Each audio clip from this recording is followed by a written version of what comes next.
Hmm.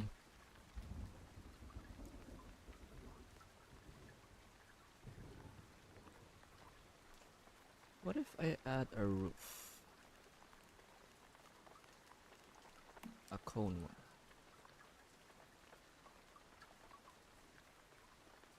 That doesn't look good.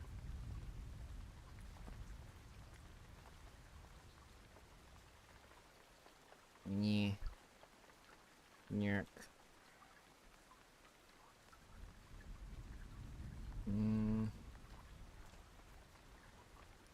I don't know, dude. Looks like shit. Very off-putting.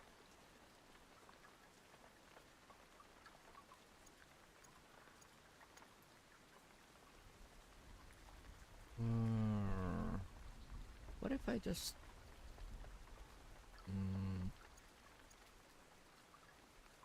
What about this?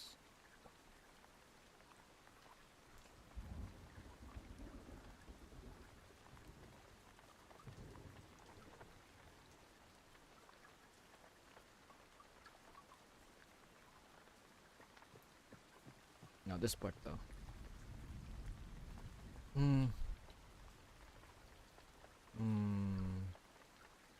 Arr, arr, arr.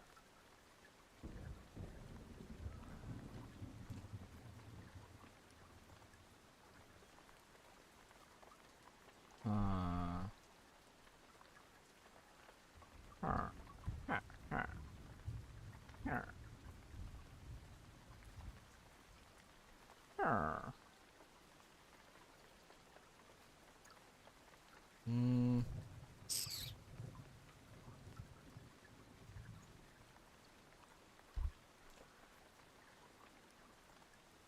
I think.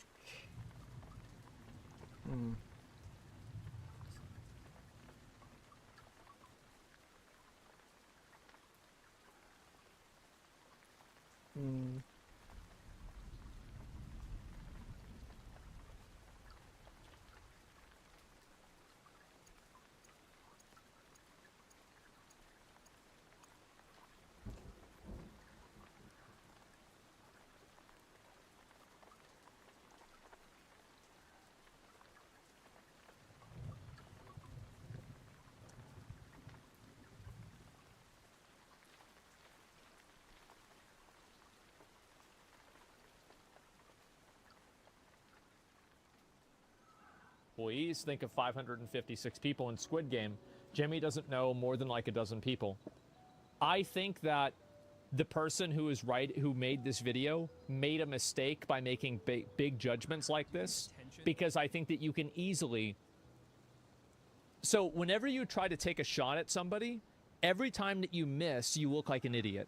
And it makes the hits that you make feel less impactful because people look at them with a degree of uncertainty. I think that him saying that you had to be friends with Mr. Beast or family with him to get in a video was a bad decision. And, like, yeah, Crimes, because, like, this is probably not completely true, but there is a trend of it being true. And when you say one thing, but you mean something else, well, guess what? People are going to think that you're saying the wrong thing. We need to see if the quotes are accurate, too. Next one. The train track was CGI. The bus wheels are CGI. The pit is fake. He acts like he's exposing us for using CGI to make backgrounds look cool when we've done multiple behind-the-scenes videos with Joe Crispy showing this. It's not a secret. On top of that, we did drive buses into the pit, and with the same train that you claimed that we didn't. I really can't say whether this happened or not, but if you say that everything that happened on the video... Let me see here. I just want to read through all of these. Yeah, so basically, the train track or the wheel on the bus being CGI, this is a very popular tactic that people use, and it works extremely well for the uninitiated. So, whenever a body of evidence is presented, what you should do to refute that evidence is not to look at the entire body of evidence and try to refute it. You should try to narrow down some of the most dubious claims and then fight those publicly and then let people draw the conclusion that the other things are also fake. That's the best way to do it, right? It's again what I said is that the best argument isn't an argument. In this case, it's an implementation, or sorry, it's an implication.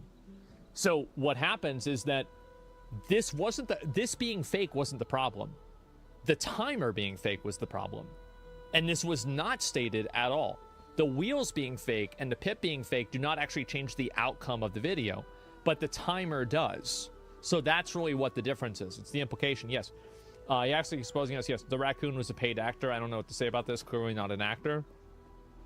There's a joke, obviously. The island cost more than $1. Not true. We did pay $1 for the island. You can Google Mr. Beast purchases Outer Banks Island for $1, which is stated before the video was released. I'm not sure about this. He moved into a mansion 2 months before being in a video. Oh, this is the shorter guy that won one of the events. He talks about how 2 months before we filmed the first Mac video that he moved into a mansion. Mac was staying at a friend's house, and I'm not sure how that proves how or why it's relevant. I don't know about this. The wink was added in post. Bro, he really did the wink. It's a flat out again lie. The revenge storyline was added for plot. Okay, I'm gonna read the rest of it, but I just want to stop here. So y'all get you get accused of faking giveaways and doing illegal lotteries, but you're debunking whether a raccoon was a paid actor and if somebody actually winked in a video or not.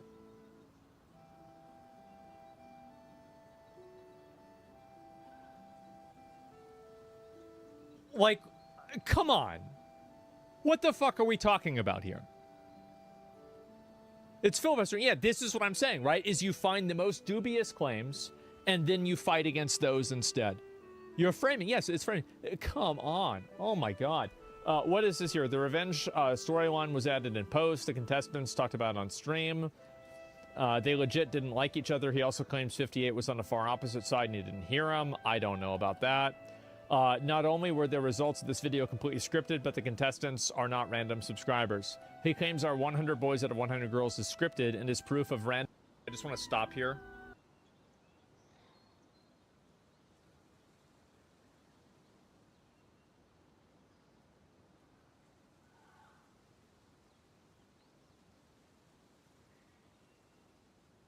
So y'all get you get accused of faking giveaways and doing illegal lotteries, but you're debunking whether a raccoon was a paid actor and if somebody actually winked in a video or not.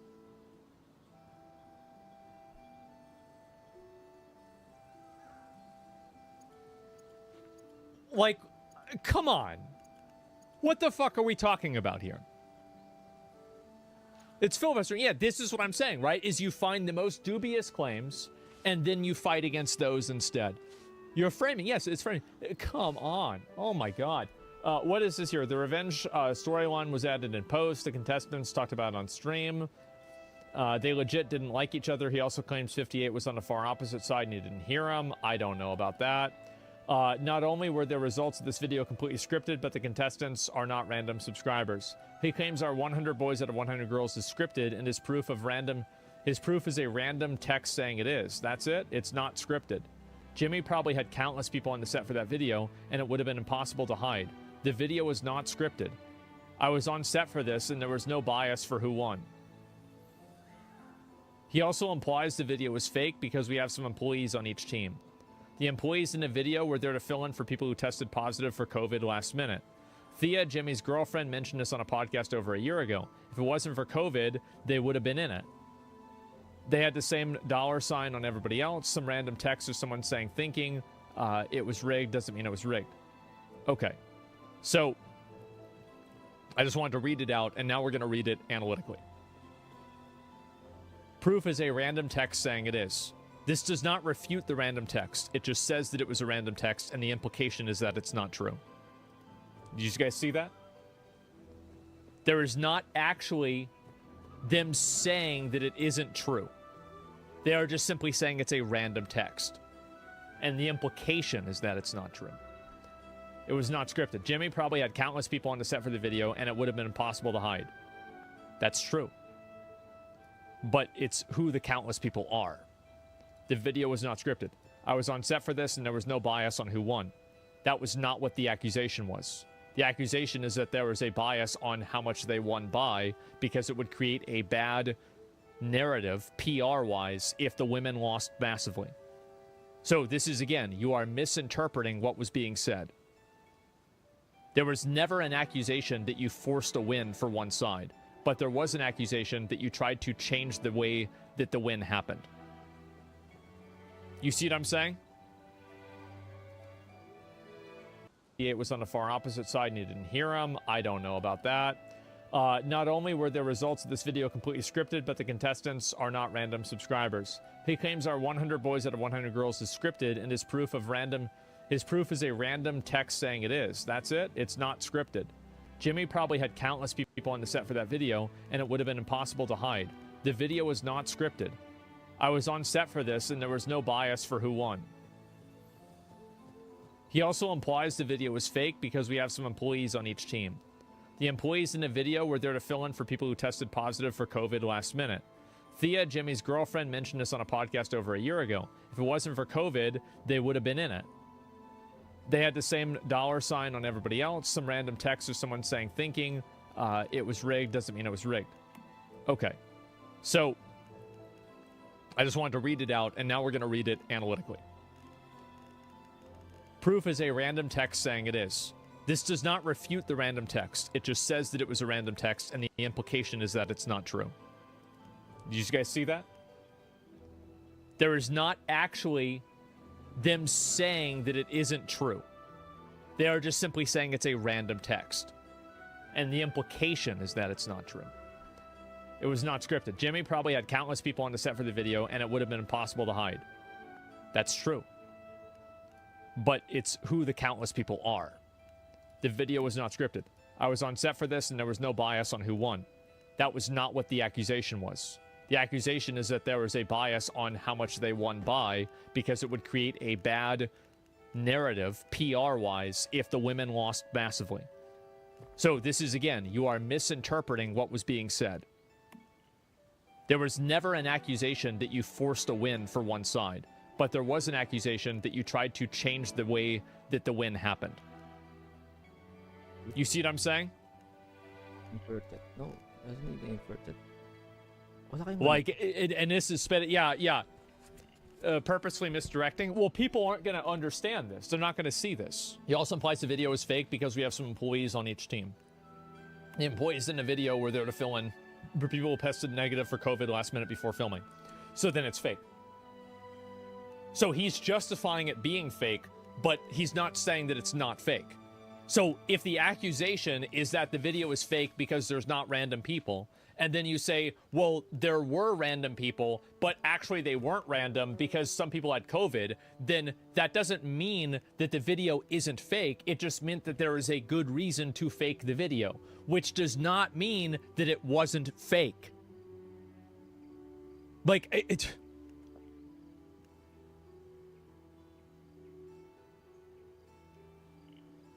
Oh, nailed it? Yes, Thea, Jimmy, girlfriend, mentioned this on a podcast over a year ago.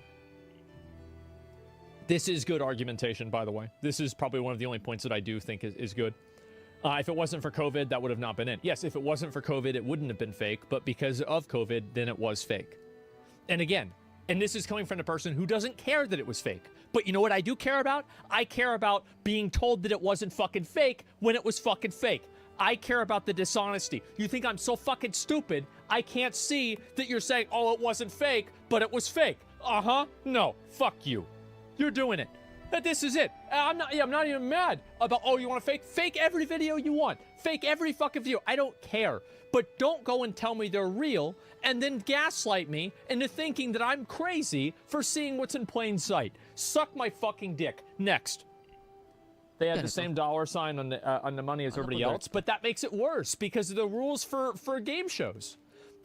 Like, why would you even say this? The original video said that inside of the rules and regulations for game shows, that it was unethical and actually illegal or not allowed to have a game show that had people that were working inside as contestants, even if it was fair, that were related or working for the company that was putting on the show. It was stated explicitly. You didn't even watch the video. Some random text of someone saying, thinking it was rigged doesn't mean it was rigged. Yes. But some random text of someone thinking it was rigged doesn't mean that it wasn't rigged either. You see that? I think this person is trying to tell the truth, but they're telling it through lies.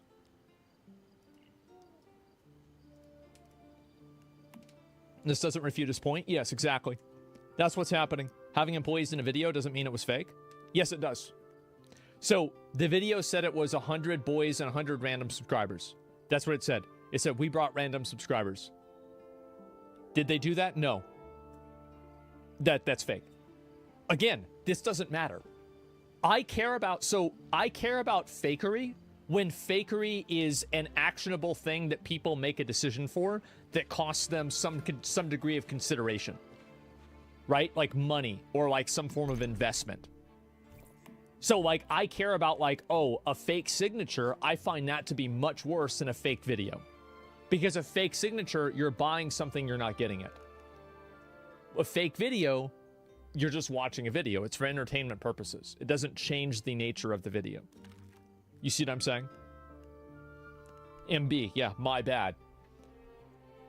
He suggested the real-time video is fake. This is not fake. It was a nightmare to make this video, and it was legit filmed in 10 minutes.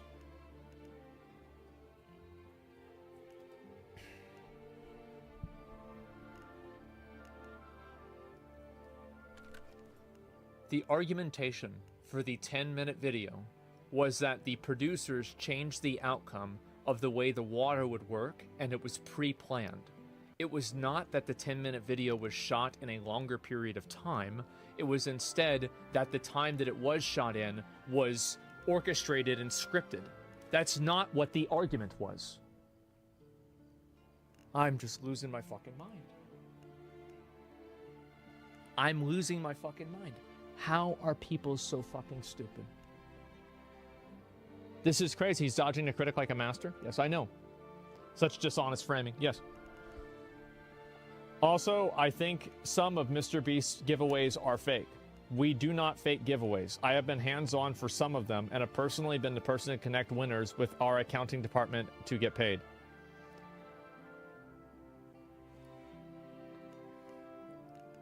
Okay. He says that you faked them. You say they didn't fake them. You also suggested we didn't spend $1 million on Samsung phones, and I can assure you that we did. Another lie from you.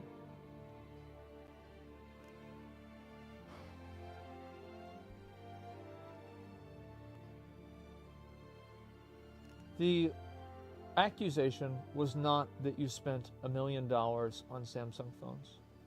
The accusation was that the Samsung phones that you spent the money on were not given to the people who won.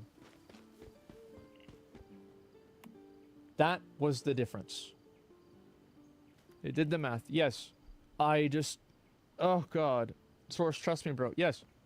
And we do not fake giveaways. I've been hands-on for some of them. Okay, so then you don't know about all of them. And I've personally been the person to connect winners with our accounting department to get paid. I'm sure that here's the reality of what probably happens. Mr. Beast does so many giveaways that people slip through the cracks and they make mistakes. Does this mean that they fake giveaways? Technically, yes, but not with malicious intent. I think that this is probably a product of negligence and bad planning, more so than a product of scamming. But here's the thing. Acts like a duck, quacks like a duck. Just because something isn't intended to be a scam doesn't mean that it can't function as one. I am not justifying this. I'm just simply saying it's slightly different. This post is really banking on the fact that people just see a wall of text about Mr. Beast and see if they like it. Well, no, it's because people don't remember the video. Like, most people, whenever they watch something, they're not listening to, like, what's really being said. Like, people don't remember shit.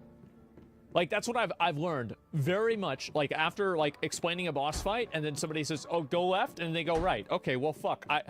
That's just how people are. People have goldfish memories. Yeah, exactly. Or they watch, like, the first 10 minutes of it. Let's see here. Also, by the way, the I think so Mr. Beast giveaways are fake. Where are all the people on Reddit coming from saying that they didn't get their giveaway? Because, like, here, I've done giveaways, and we've had this problem ourselves. I know about this because I've had people that said, I won your giveaway, I haven't gotten my shit. I have personally had to solve this problem. I've had to deal with it myself. So I know this can happen. And I understand it, right? But I had to go and deal with it myself. And by, obviously, I did not do the entire thing. I just simply connected them to a person that would solve the problem. However, Mr. Beast is doing this on a scale that is 1,000 times higher. So I could easily see how some people could slip through the cracks. Boxy. It doesn't justify it, but I can forgive this as negligence and not put it in the category of malicious intent. Do you think this will hurt Mr. Beast's career considerably? Probably not, no. I could keep going, but I don't want this to be long. I could keep going, but I don't want this to be long. Please do. Please do. Please provide a follow-up to this where you keep going. I would really prefer that. That'd be great. That'd be really nice if he could do that. Yes, it will. And Dawson himself said on Reddit that he was on shrooms and weed when filming this video, which might explain some of the made-up stuff. Is this good argumentation or not? He's attacking the person's credibility. I think this is kind of good argumentation, especially when the person who made the video introduced himself like, he introduced himself like this. I think this was kind of weird when he did this. And I could see people, because everybody who's seen this video has seen this part of the video. And I could see somebody seeing this and then seeing that, oh, he was on shrooms or weed, and immediately discounting it. And this argument is banking on basically uninformed viewers. It's ad hominem? Yeah, but ad hominem works. Yeah, they're going on the offensive? Yeah, exactly. Why would he do that? Because it works. Lion Ted. Crooked Hillary. Guys, it works. Sleepy Joe. Why would he take the drugs, I mean? I don't know. Dawson was only employed from March 25th and was let go on April 19th. So he was employed for less than a month. He was on a 90-day trial, and we ended it early and paid him out to June 25th, as we guaranteed 90 days of pay so he could transition to a new job. I'd appreciate it if everyone reading into this could dispel. And also, I think that he does himself a very good service by not explaining why he was let go. Because this will create the implication that the reason why the guy got let go was because of something bad. Yeah, that's very smart for them to do that. And also, it implies, you know, you say, oh, he was on drugs all the time, and we had to let him go early. The implication is that you had to let him go because of the drugs, even though it could be something completely different. Like, as I said, I used to make guides on how to mislead people and lie to people. So, any of these tricks, I immediately fucking see them. This is manipulative? It is.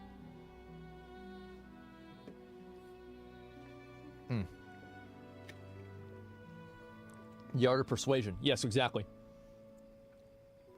Tell me more about that. Oh, I have like videos like how to recruit people, how to get people into your guild, how to poach people from other guilds, how to ninja loot items, how to tell people the truth and have them laugh at the absurdity of it. There's a lot of ways to do it. It's extremely like, I don't like lying to people because I find that it's boring. I think that I only like manipulating the truth because it feels more interesting for me. And this is kind of a psycho opinion. Like, I understand this, but this is the way I am. So in the process of feeling this way, I have learned a lot of these tricks, and I've been listening to a lot of people that also have other perspectives on this too. Yes. Makes sense why you're MAGA then? Yeah, of course. Everybody knows I love Donald Trump. I'm going to vote for Donald Trump for the 7th time now. But yes, clearly. Jimmy spends on... I'd appreciate it if everyone reading this could help dispel all these fake rumors by spreading this info. Jimmy spends unfathomable amounts of money and time to ensure the integrity of what he does, and I hate to see it come into question with a bunch of lies. Dawson, if you leave this up, then you're a hypocrite. Critical. Why? Yeah, I feel like this is probably what's going to happen. So calling somebody a hypocrite on the internet is extremely strong messaging because it gives the people that are on the internet who are stupid an ability to feel superior to a person who's in a position that they wish that they were in, thus justifying the fact that life is unfair and they would be in that position if life was fair. Making stupid people feel smart is one of the most profitable things that you can ever do. Look at religion. So yes, and a lot of other things too. So yes, very, very true. This happens with a lot of cases. Bitcoin, yes. So if you can make stupid people feel smart, whether it's, Andrew Tate, whether it's, cults, whether it's religions, whether it's politics, whether it's anything, like stupid people will give you all of their money if you can convince them that it's not their fault that they're stupid. So yes, let's see here. Is joking about supporting Trump? Who cares? You're not watching. You're watching me because I support your political candidate. If you're doing that, you need to rethink your life. I'm not going to talk about voting. We're going to talk about bro, rethink your life. If you care about that, rethink your life. Let's see here. This response is crazy. Video is 53 minutes long. There's many claims that you aren't addressing. Couple of problems with this statement. First, a lot of your evidence is just it didn't happen, LOL. Yeah, true. Most of what you're saying isn't hard evidence. It's basically like a he said, she said situation. Fake signatures, lotteries, rigging competition, employee who keeps winning, promoting gambling to kids, changing ingredients to feastables to make them very unhealthy, and rigging the chocolate factory competition, being exposed for hide and seek.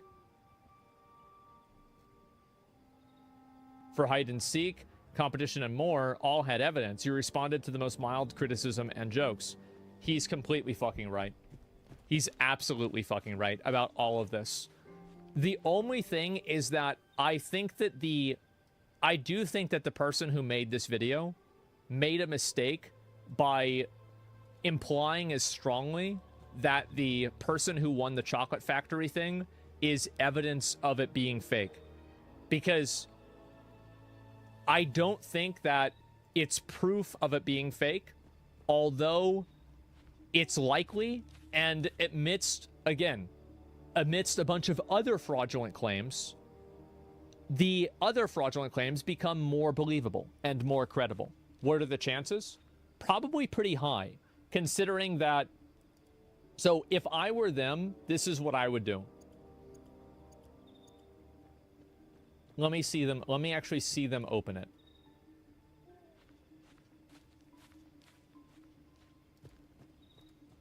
So I am absolutely pigging out on Feastables, and I'm trying to do this. Mr. Beast is teaching us gambling?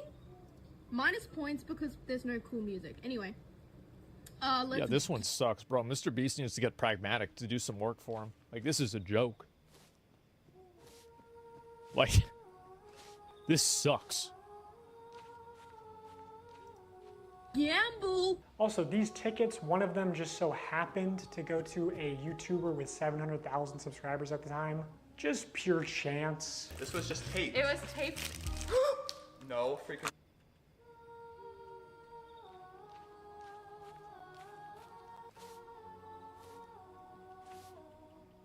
It's already open.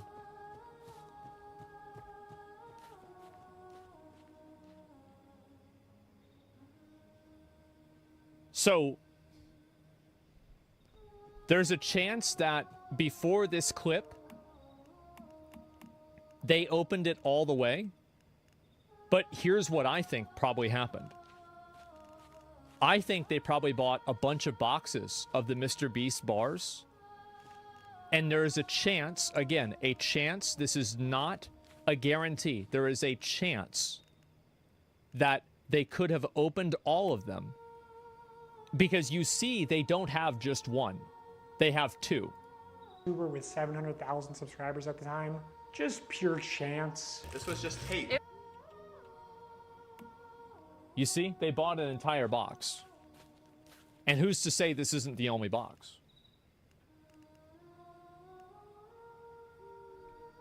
So they could have bought 50 boxes. Because it's like, you think about it from their perspective, the value of being in a MrBeast video is extremely high. So spending $3,000 on MrBeast bars, and then they can write that off as a tax expense as well, because they're doing it in the interest of their business, which is actually true and a legitimate, valid tax expense. It's just, I could easily see this happen. But here's the problem, is that inside of a body of lies, the truth can also be believed as a lie. And I think that's what's happened. I think people have taken every single thing that's happened and they are looking at it from a lens of you're lying, and that's where we start from. You see what I'm saying? Because you've got to keep in mind, even in the original Willy Wonka, the girl who won, like the fat girl, like her dad was super rich and he bought her like 1 million boxes.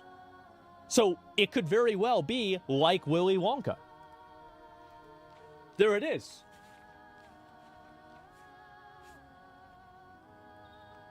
Check her next line that she says. It doesn't matter. Like, I don't think that thank you for choosing us is some sort of, I think that if that was like a self-report, they probably would have just done another take for it. So if you think of the logic, right? The logic that I'm using is that they will be willing to open all of them preemptively and then open the one with the ticket on stream, which I think could have happened.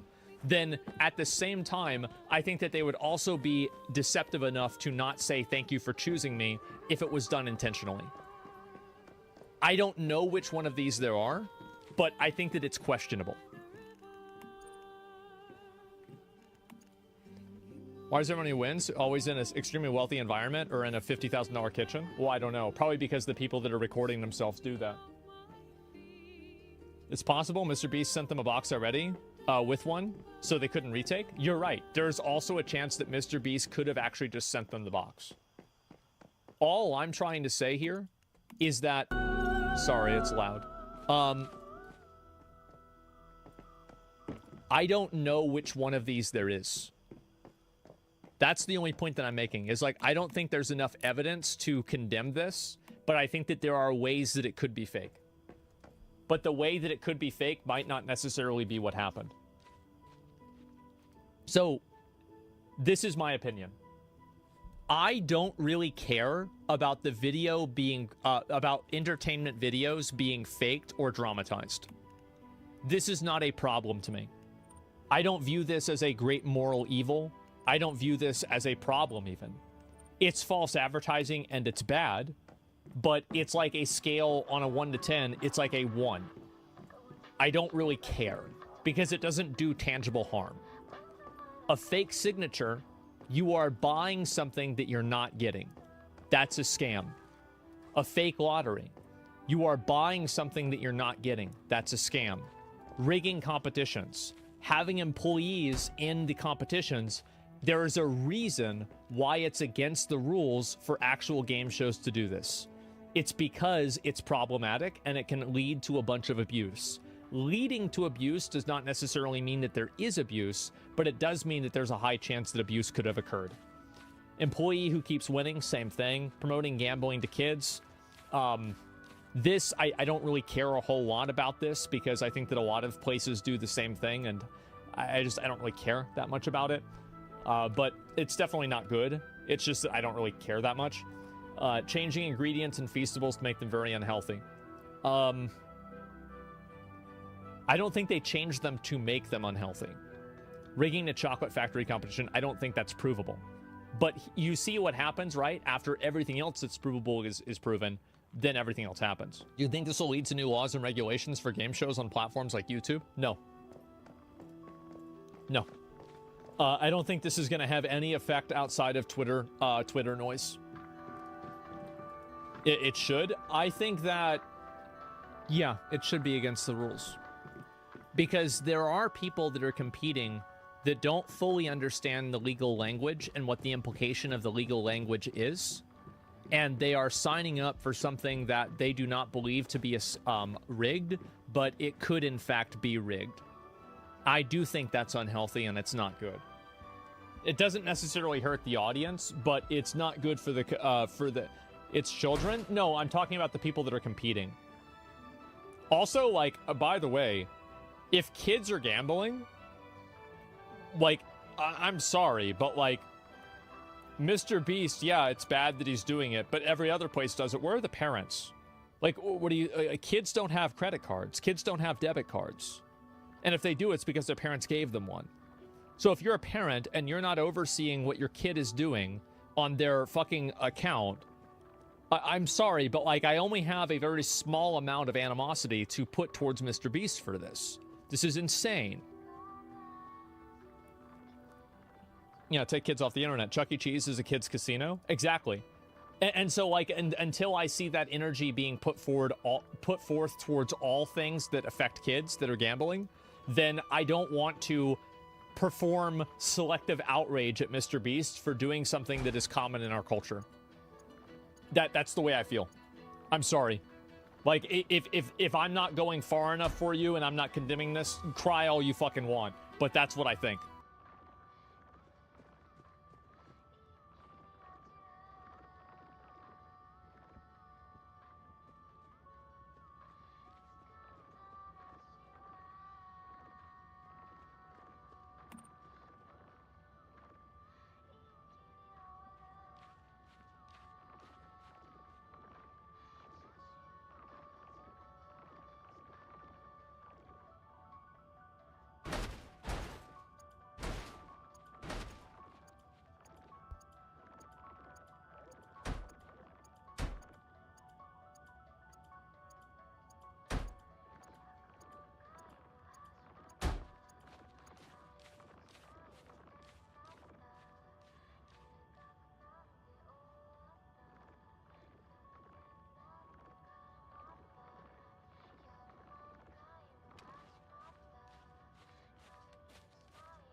Siguro dito. Maglalapag ako dito ng power facility. Ground terminal.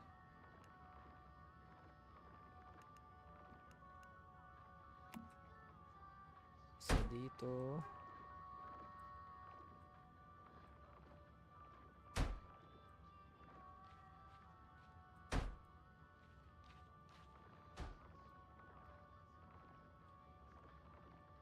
Ayan.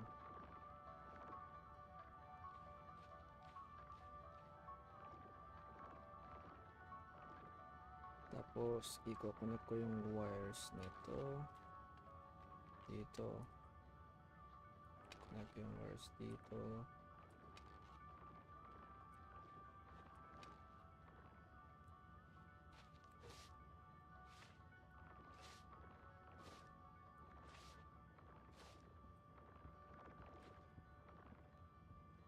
Does this have power on? You bet. Nice. Nice. Let's go. Nice. What's up, pussy?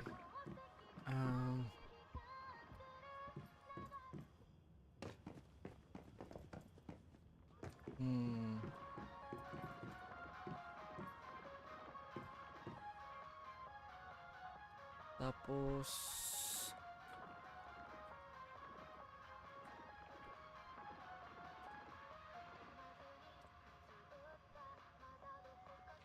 pangit sa pag nakita kong nandito yung ano ko. Connecting wires. Tapos isa pang series, isa pang line. Baba. No.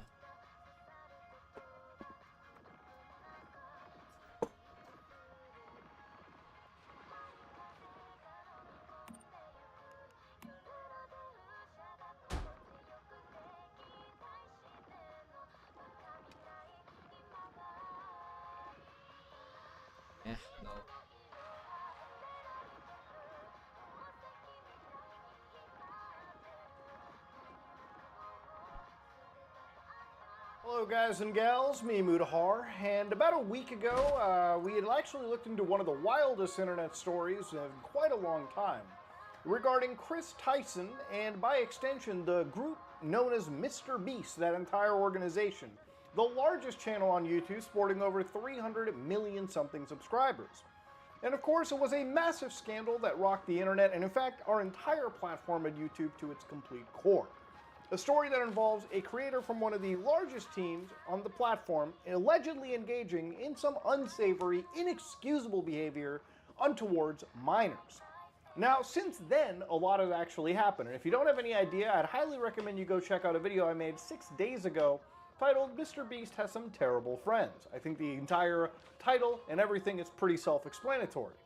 July 22nd, 2024, a user known as Dogpack404 uploaded this video on X or Twitter, whatever you want to call it, with the tag, "I worked for Mr. Beast."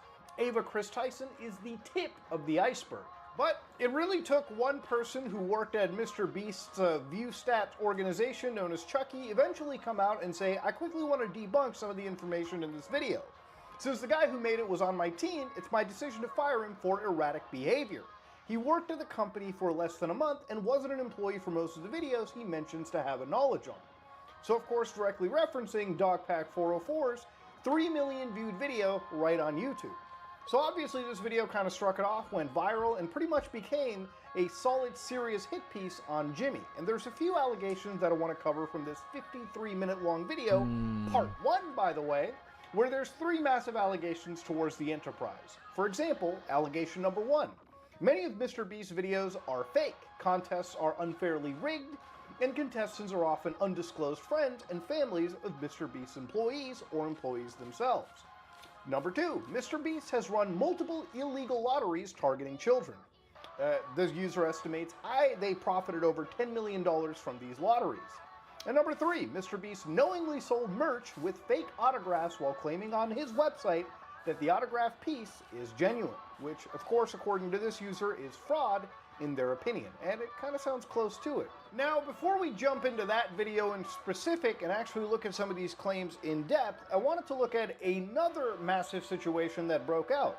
About a couple days ago, a massive Discord leak allegedly happened from Chris Tyson's servers. Somewhere around 500,000 messages ended up actually being allegedly leaked for the world to see. Now, this one user by the name of Nathan W. basically posted, Ava Chris Tyson from Mr. Beast, massive Discord server leak, chriscott.github.io. And basically this website was timed to come out. It became such a massive thing that there were streams on Twitter, YouTube that were gaining up to around 400,000 something live viewers. Again, I don't know how these things are exactly calculated, but a lot of people were excited to see some of the wildest Discord leaks to allegedly come out. These leaks were uploaded to a GitHub where, again, anybody can download all of these. So, for example, you can see bot commands, you can see general chat all the way from 1 to 8, and a full version of the general chat all the way tabulating to 21 something megabytes. Now, if you're wondering how this is done, basically using chat exporter tools for Discord servers, you can rip off any entire server you want and basically archive it for the world to see.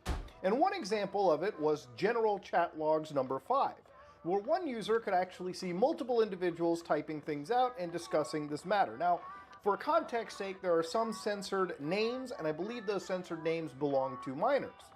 Now, obviously, when it comes to messages like these, I really do want to say that this is all alleged.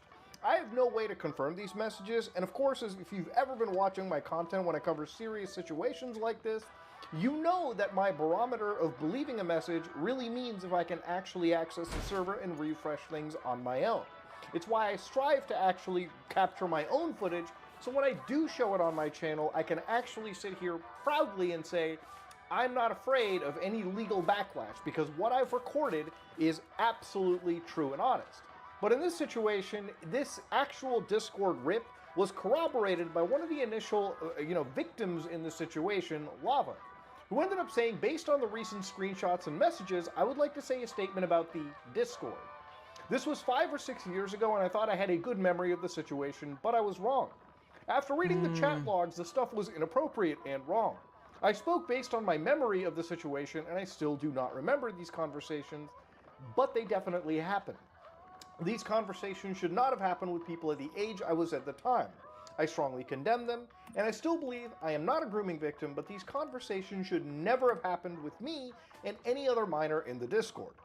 Now, it's obviously, wild, and it's crazy to see that there is some retraction in how this person originally handled this. Obviously, they admit that these, messages we're about to look into should be condemned, should never have happened. And it is kind of tough when you come across somebody who says they're not a victim, but at the end of the day, when you are a minor exposed to adults speaking in derelict, disgusting ways, ultimately, no matter what, you still are a victim of something. And I think it's absurd to say otherwise, but obviously this is a touchy subject. They also say that they've seen the leaks, and while not as nearly damning as everyone thought they would be, there's a few individuals in the leaks who deserve to be investigated. One, named Milk, who is an IRL friend of Chris and the same age as them. Was someone me, and I'm Brain Freak, of course the person who linked to this actual leaked Discord messages, grew to despise, and I'm sure he will agree with me on that. He was a disturbed individual, and we fought tooth and nail with Chris to get him banned. Which did eventually happen, and I encourage you all to read them thoroughly. So, while these people are discussing this whole situation, I think it's time to rip the Band-Aid off and look through some of the more disgusting things. Now, obviously, some of the amalgamations of this have been allegedly Chris the Meme God, who was Ava Tyson at the time, pre-transition. And of course, you've got Discount Milk, the person that we should be watching out for, according to some of these victims. Now, one thing that we weren't able to pull from any of these Discord messages were attachments. I believe that Discord actually removes the attachments or doesn't really parse them. But when it comes to texts, these are backed up. And again, all of this is very alleged. I just want to repeat. So one of them was this attachment where Chris says, she's only 14, damn. What did you think she was? 16 and legal in some states. Oof, of course. If she's 14, I'm 14. Now, I'm not gonna lie. I'm about to throw up a little bit in my mouth because reading that absolutely disgusts every little fiber of my being right there reading that shit. Now that image, when looking through the actual Discord server leaks, ended up being an attachment to Bad Bobby, that one girl who was 14 at the time. Yeah, fucked up shit to be sharing, and especially when you got actual minors allegedly involved in a server like this. So of course, the next thing is Chris the Meme God sharing Shad. For anybody that doesn't remember, Shadbase, who basically has spawned his own level of controversy where a lot of creators, especially back then, were real friendly with the guy. I'm just going to contextualize it all the way back to Ava Tyson's case, okay? Shadbase was a prolific, terrible, lowly drawer out in the world, lowly artist, that ended up actually drawing real children in a very, very disgusting manner. Now, in this situation, I just want to reiterate that people who argue that this is a free speech perspective, I would say that drawing actual, people or depictions of actual children like this falls under obscenity laws in the United States, which are not, by the way, protected via free speech, okay? So, yeah, it's a pretty touchy legal subject, and if you're somebody that's such a fan of this person, I believe you should be investigated by the Federal Bureau of Investigation. But of course, when you go down into it, you can see Milk going, Lowly God is back, referring to good old Chris the Meme God. Insane shit. Chris going, allegedly, that's where you're wrong, kiddo. And of course, one emoji. Milk going, bruh, I just make my own seasoned salt out of the tears of children on Discord. And Chris somewhere down there going, allegedly, I just eat the children. Insane. Of course, somebody here gets a little bit of fear. They said, I don't have any issues with the channel. What I have an issue with are minors that have access to said channel.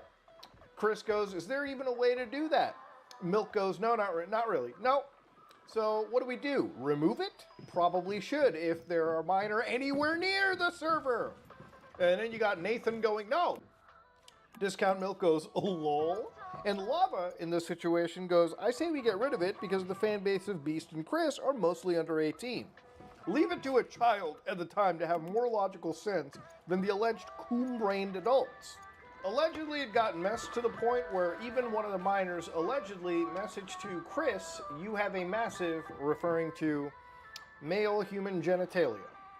Now, it's this kind of stuff where obviously I'm going to leave it where it's at before I continuously just keep throwing it up into my mouth.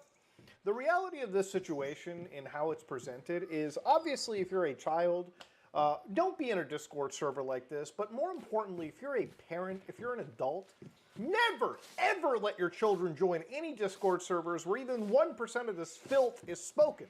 You know, it's one of the reasons why I'm actually very vigilant of like children in my family, whether they be related to me, my blood, or they're my friends' kids. I am very much vigilant on whenever they're on social media, especially on places like Discord, where there is an interspersed mix at times, for better or for worse, with actual adults and people under the age of 18.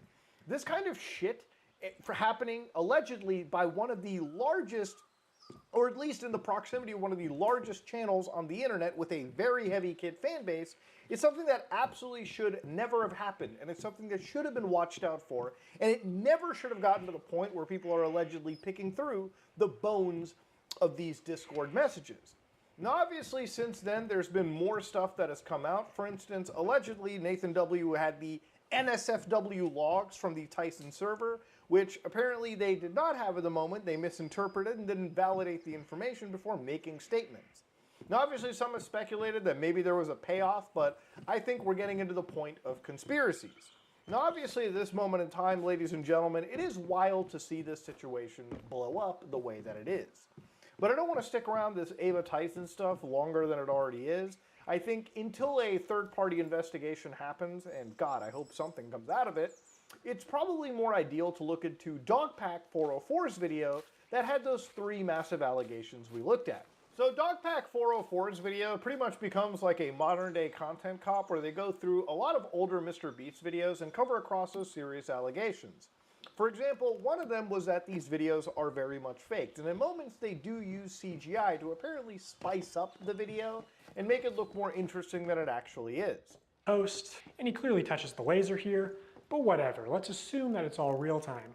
When he reaches the bottom floor, he has to turn these water valves. Now you can tell that these valves aren't actually connected to anything because the water flows out in an instant, and it happens when he's not even touching the valve. The contestant also goes back to the first valve unaware that anything had happened, and he's still able to spin it. So the valve seems to spin freely and isn't actually connected to the flow of water. So you could assume that producers might be off camera with remote switches to trigger the flow of water. And assuming they've tested this, the producers might know how long it takes for the water to clear out of the room, so they could sort of decide on the fly how many turns of the valve it takes. Or now, the thing about some of this stuff is obviously when you make a YouTube video, you're probably going to spice things up a little bit for the audience, clearly.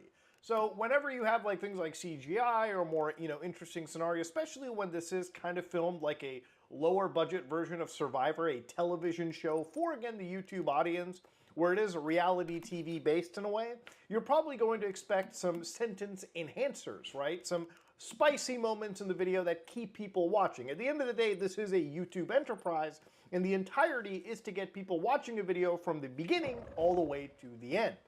Now, obviously, in other situations, obviously, as we have seen in this, there were other people who apparently were close to Mr. Beast, allegedly being hired in this situation, that weren't entirely random. And while the receipts provided by this person ultimately have to be countered by the Mr. Beast company, but she's your hiring manager. I actually recognize a lot of people in this video, including Jimmy's own girlfriend. So yeah, the random subscribers you see in challenges are actually never random. They're almost always local to Mr. Beast, and oftentimes friends and family of Mr. Beast employees, or just the employees themselves. And when they do pull someone from outside of North Carolina, it's usually somebody who's in the industry. It's all these things, when added together, ultimately lead people into thinking these challenges are not exactly challenges, but rather money-making ventures that ultimately aren't exactly meant to be for giving back. It's just meant to be enticing, exciting videos that ultimately do not, you know, really give back randomly to people, allegedly in this situation. But I want to look at one case that was brought up in this video when it talks to a creator known as Rosanna Pansino, who is actually somebody that alleged to be a winner or close to the winning pool in a hide-and-seek tournament that they had, but was ultimately cut down, allegedly, in replacement of Logan Paul, a much larger creator. But it's not. If they were having problems finding people, they can see kind of what area you're in. And they came to my area many times, and I was in the smallest cupboard. They had like big ones, medium ones, and small ones. I contorted this little 4'10" body into the smallest space, and I was in there for hours. And they didn't even open the door because they were like, a person can't even fit in there. So they went in there and they opened all the cabinets, and my heart was like, oh, they're gonna find me, they're gonna find me. And then I could hear them saying, like, she's not here. I don't know what you're talking about. Like, she's not here. The other thing that they said is absolutely no climbing in the air vents or the ceiling. And they said it's because they do all their wiring in the ceiling. So I am up here. Okay, I feel good about this spot.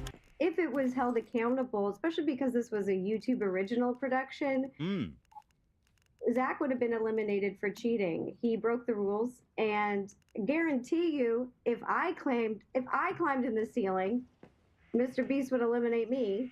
Now, at the end of the day, if this is entirely a true statement, then yeah, it is obviously shitty that a game that is hosted where there is an actual cash prize in this situation, even if that money is meant to go to the creator or is ultimately meant to be donated through the creator, the cash money present makes it a little bit sketchy. And one of the things that was brought up by Rosanna that actually caught my interest was that it was a YouTube, premium production.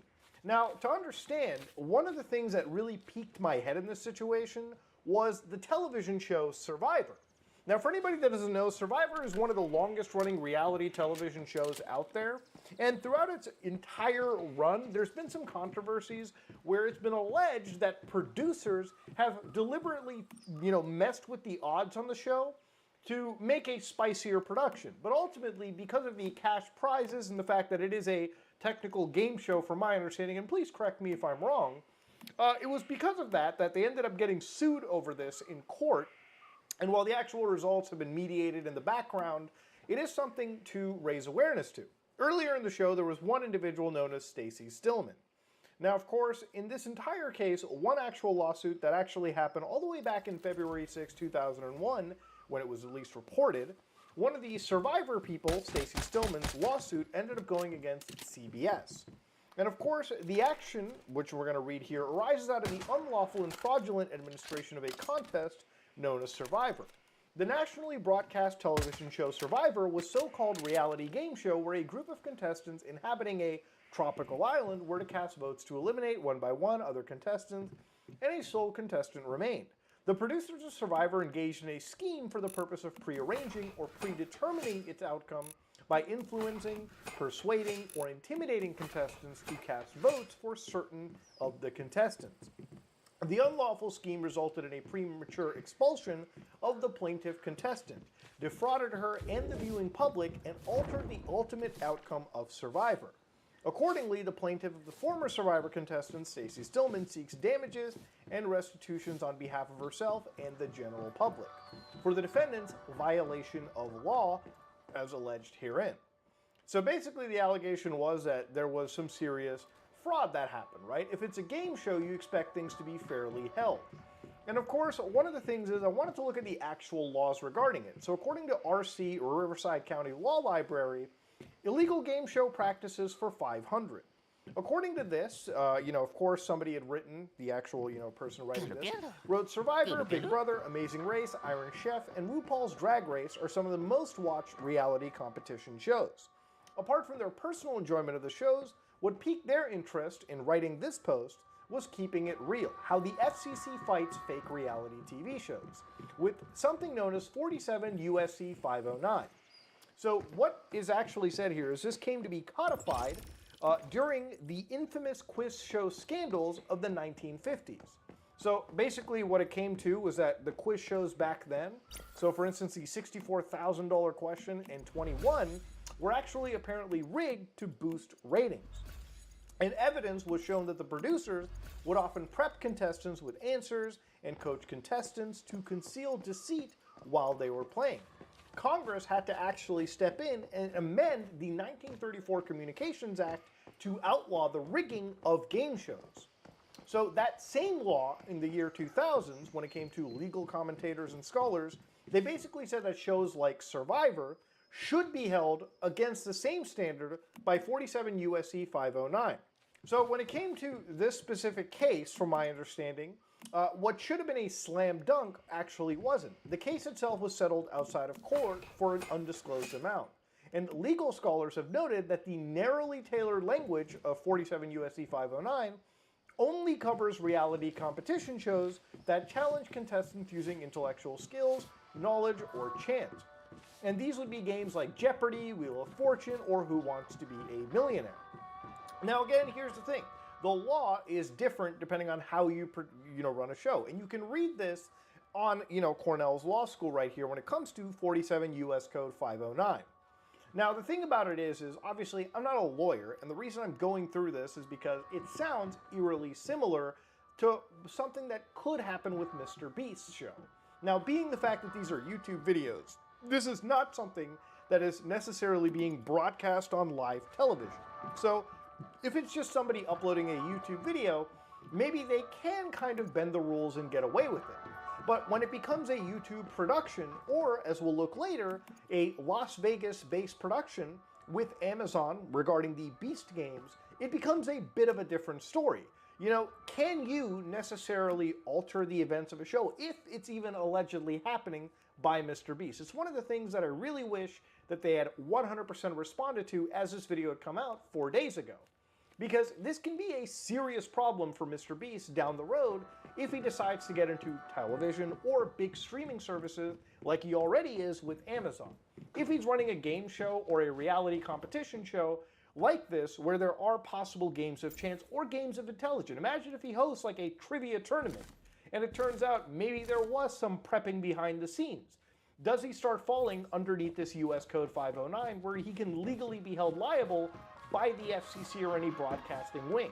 So again, I'm not a lawyer, and I really wish that the actual lawyers of YouTube would really look into it and see if this same kind of law would even apply to a YouTube video or online production or even a streaming platform.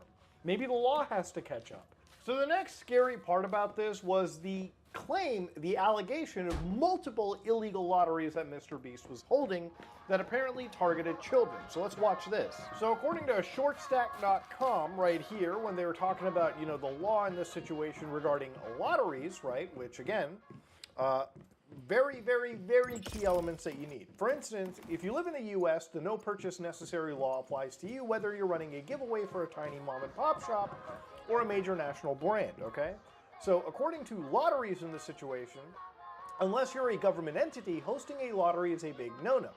A giveaway is considered a lottery, so again, if you're giving things away, it can become a lottery if, for instance, you have the giveaway offers one or more prizes of value. So in the giveaway, you're giving a prize. The winners of the giveaway are completely chosen at random, and the entry requires a payment of money or other consideration. And the word consideration is used loosely to cover anything that is directly or indirectly of value to the company, monetary or otherwise.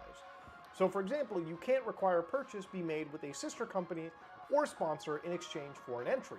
What some states deem consideration differs from others, so make sure you check with local laws to stay in compliance.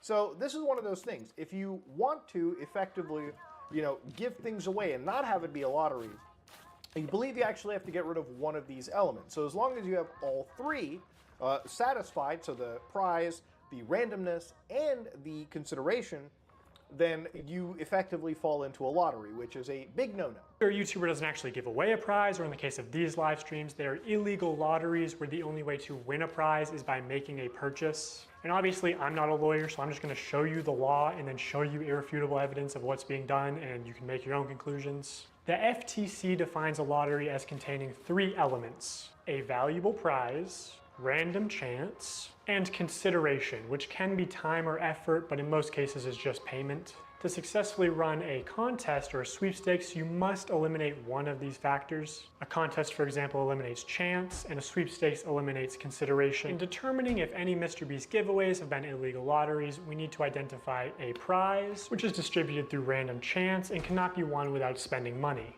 On August 2nd, 2020, Mr. Beast live streamed him and his friends signing limited edition shirts celebrating 40 million subscribers. And here are just some of the clips from that stream. For those of you who are just joining, if you buy one of our limited edition 40 mil special shirts, we're celebrating 40 million subscribers with a really big video, then we will sign that shirt, and some of them will get random prizes like this. In 10 minutes, right, because we gotta give them time to do their cart, we'll give 2 orders $500 each. 5 minutes, someone's getting $3 grand in their order. In 5 minutes, we're gonna do the same thing again. We're gonna put $1,000 in a random order. 2 minutes, newest order gets $2,000. Good luck, everybody. So those amount of clips that we saw, basically people would be buying a shirt, they would put in a prize, and it would randomly be given out. So that's where the allegation of an illegal lottery comes at. Now obviously with a child fan base, and obviously allegedly having an illegal lottery, it's a serious thing that whoever legally works for Mr. Beast has to entirely cover. Now, I have no doubt that Mr. Beast probably has some of the best lawyers and a legal team out there, and this is probably even vetted so many times over by their legal team. And of course, that's entirely up to them to respond to this allegation that's being made. Based on what I've just seen, I actually kind of can see where Dogpack is coming from, right? This is basically, you know, in my opinion, it is something dodgy. And I don't know whether it was legal that maybe cleared up and said, it's fine. Or whether Mr. Beast or somebody on the production side of teams decided on the fly, because it's a live stream, maybe it's worth jumping down this hole. But if you have children in your audience and you are potentially running an illegal lottery, that should never have happened in the first place. And this is where obviously when you touch upon the mind when it comes to gambling, that's where it gets really scary. That's where it gets fucking unethical, and that's where you have to watch out for this kind of shit. You know, it reminds me back to a situation I looked at years ago with people like Jake Paul and Ricegum, where we actually looked at these online loot box websites where they were given prizes all the way from like stickers to like the most expensive LA realty, like worth $250 million or some crazy insane amount. And the thing about it is, obviously when you're exposing children or really anybody to something like that, where they get that rush of winning a prize randomly, that is something where you're tapping into a part of somebody's mind that is incredibly addictive, and especially when you're dealing with gambling addictions that are by far considered some of the worst addictions to have, it's not a good fucking look. Would you guys prefer, that we throw money in random orders or that we throw items in random orders? Yeah. Somebody screamed in chat, I want a Switch. Hey. Buy a shirt. In 30 minutes, we are giving away my car to someone that buys merch. Which each giveaway is its own independent event. You can't give one prize to someone who buys something and a different prize to someone in chat. The prize where you have to buy something is still an illegal lottery. So again, another good point being raised, all right? When you're running an event like this, and you know, I've looked at giveaway sites where obviously sweepstake websites where even if you are incentivized to buy tickets, there usually is a mail-in option.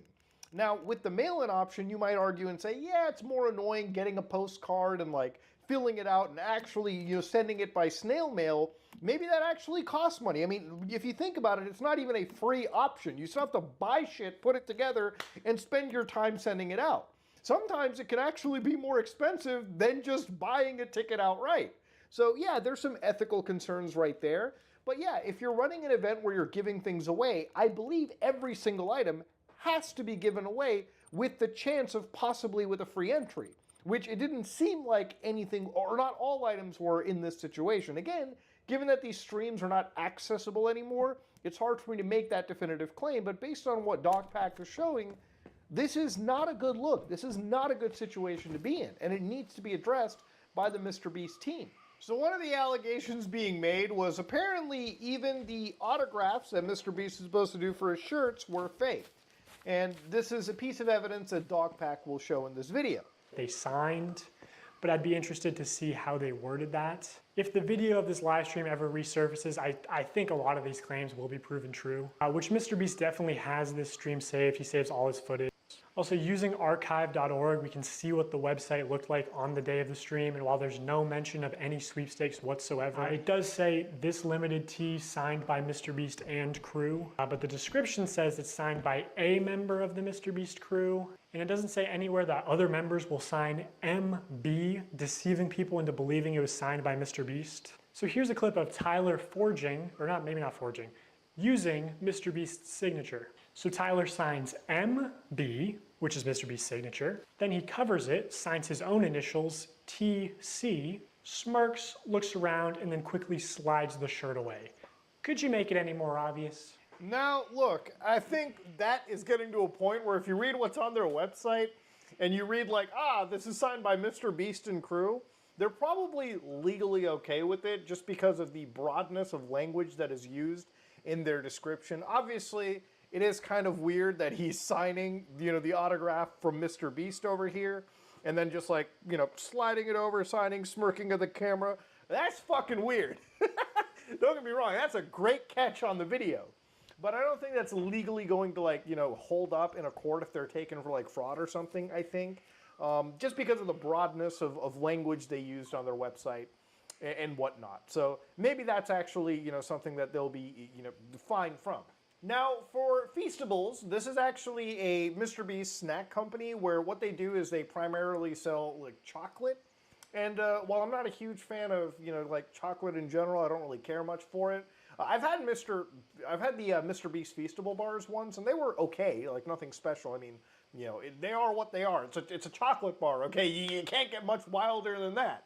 One of the things that was brought up was the giveaways that were present in the candy. So I'm going to show you a clip, again, from Dogpack's video that delves into that. Buy a Feastables, win 10K, buy a Feastables out of a vending machine, and the vending machine just starts spitting out money. Buy a Feastables, and it has a ticket to Disney World, whatever, right? And I don't want to put a lot of like hearsay into this video. You should just believe the receipts that I'm showing you and not what I'm saying. But I swear to God, I said to somebody at the company, to celebrate our launch of milk chocolate and sea salt, we went out and we bought 10 Teslas, loads of cash, and all these prizes you see on the screen. And prizes aside, unlike Hershey's, these bars only have 4 to 5 ingredients and just genuinely taste good. Go to Feastables.com right now and order some chocolate. Only problem is the chocolate river is deteriorating. The only place you'll find no purchase necessary is either on the Feastables Twitter account because it's a rule of the platform, and even still they try to push it. No perched neck, or hidden deep in the Feastables website under a FAQ. And to enter for free, you have to mail in separate 3" by 5" hand-addressed written index cards, up to 10 a day. Yeah, I think kids are probably going to just beg their parents at Walmart. And again, one good point raised is why not just be able to enter these sweepstakes by the internet anyways, right? Through some form of internet-based verification. Obviously, the whole postcard shit is designed to make the entire process of the free entry that much more annoying. And again, when it comes to something as small as the candy bar, in price-wise, it's probably cheaper to use the paid option than the quote-unquote free option in this situation. And I think that's where the law probably should be catching up when it comes to sweepstakes. But yeah, if you want to look at all these receipts in a more in-depth fashion, it's probably advisable you go over to Dogpack's video and check it out. There's apparently a part 2 that's supposed to come out, and it's supposed to get even wilder in this situation. So looking at one of these actual sweepstake giveaways, one of them was still active, May 30th, 2020, where again you go to Feastables and there's like a 7-Eleven giveaway or some collaboration where the Feastables were giving away like a Lamborghini. And of course you can see that they've got the no purchase necessary, right? They even got like the giveaway rules right now. And of course if you look into it, yes, the actual entry point where they say is mail in to receive 49 entries without making a purchase. Handprint your complete name, address, city, state, and zip code email address on a 3 by 5" card, okay? And mail in a business size number 10 envelope with proper postage affixed to that entire, Michigan address. So all mail-in entries must be postmarked and received by June 5th to be considered for an entry. Each entry must be mailed separately, okay? You can't even like bundle them all together. They gotta literally make it as fucking annoying as you could imagine. Now, one of the other things that almost did get brought up in one of these giveaways was the Feastable cleanup operation, the Shelfie cleanup. Now, Mr. Beast tweeted this out: I need your help. Next time you see Feastables in Walmart, if you could clean up the presentation and make it look better, that would make me very happy. So obviously, this is something that you should probably talk to Walmart directly for, have a team in place. And I shit you not, using the Wayback Machine to look back at the Shelfie cleanup and the $5,000 drawing, yeah, you could actually go in and do the cleanup for you. Now, given the fact that there's a lot of children in this situation who are fans of Mr. Beast, I find it a little bit weird to basically ask your audience to clean up the bars for you. If you literally read over here, they tell you, check if the product's on the shelf. If there is, pull the boxes forward and make sure they match the tags below them. We want the next person to see that Feastable bars are the Feastable's price. Be courteous. No one likes rude people and Walmart. We want Walmart to enjoy selling Feastables and our fans being a mutual customer. So now they cleaned it up, what you gotta do is take a picture before and after and send it over. So what they also do say is they only want a photo of the shelf and after. Do not submit a photo of the shelf and your face. And I'm sure a lot of that is for, you know, COPPA compliance, especially if you got like minors who are sending in potential like photographs. No company really wants that heat, especially even if they're adults, for crying out loud. Nobody wants that fucking heat. I think your fellow Era probably said it right. People are going and punching the boxes and taking before and after pictures. I'm pretty sure that might actually be the case, to be honest. This stuff is, I can see when money is on the line, things can get real wild. But again, this is just